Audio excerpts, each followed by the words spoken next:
Hi, I'm Victoria Kieberts, and I'm going to show you how to make soaked almond butter and fermented almond butter if you want to.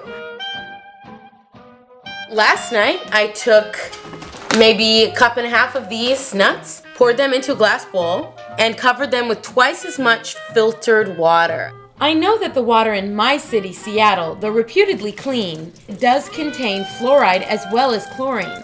Both these chemicals harm the friendly bacteria we are trying to encourage. Here, I usually add a high-quality sea or Himalayan salt to taste. While this step can be omitted, I love the flavor of the salt as well as its amazing mineralizing benefits. Use clean hands to mix the salt evenly. Spread your soaked and potentially salted nuts evenly onto a dehydrator tray. So we're going to dehydrate on 145 degrees for 1 hour, and then we're going to switch it after 1 hour to 118 degrees so that it stays raw. So now we can turn this off because these have been in here for about 10 to 12 hours. These nuts will last a long time because they're dry and they are totally activated as far as their nutritional potential and your ability to digest them. But the idea is to have them completely crunchy and completely dry and completely delicious. So now we're going to make these into a butter.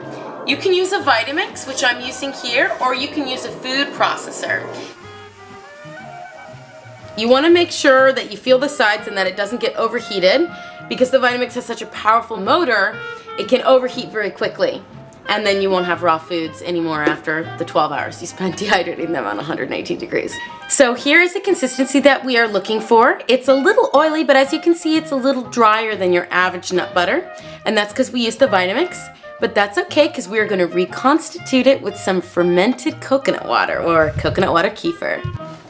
Okay, so let's get this almond butter in a dish. I'm using a glass dish that can be completely sealed and airtight, which is great for fermenting. You don't want to put this in plastic to ferment. So it's really thick, as you can see. If what you wanted was more of liquidy consistent for the final product, almost like an almond yogurt, you could here add more water in the Vitamix and have it be much creamier when you put it in here. So here we have all our almond butter in here. I'm going to use 2 different forms of probiotics to ferment this, or culture it. Here we have some homemade coconut water kefir. I can show you in a different video how to make that, but you can also look it up on Body Ecology Diet online. And this is just coconut water with a kefir culture. And here we have a really high quality probiotic powder. So I'm pouring the kefir, coconut kefir, into the almond butter.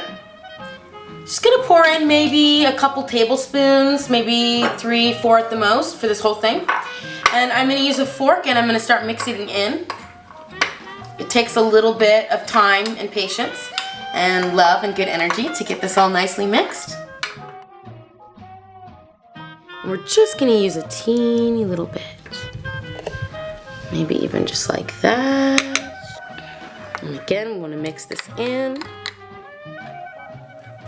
Now that I have the consistency that I want, and I have 2 different kinds of bacteria products going there to ferment it and make it really delicious and probiotic rich, I'm going to seal it and put it in an insulated container.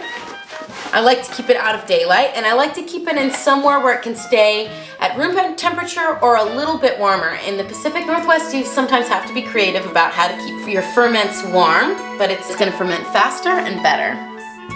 Once you've let your nut butter ferment for around 8 hours, you want to check it out. This is exactly like the consistency I would expect based on the consistency I started with. It's similar. It's really thick and creamy. It doesn't have a super strong flavor. It's kind of rich in its creaminess, and it's sour because it's fermented. Now, as we know, nuts are hard to digest. When you soak them, they become easier to digest, but anything you ferment is the easiest to digest.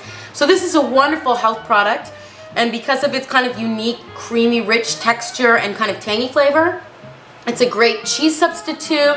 It's a great dressing base. It's really digestible protein and amino acids and probiotics, and it's just great. Yum.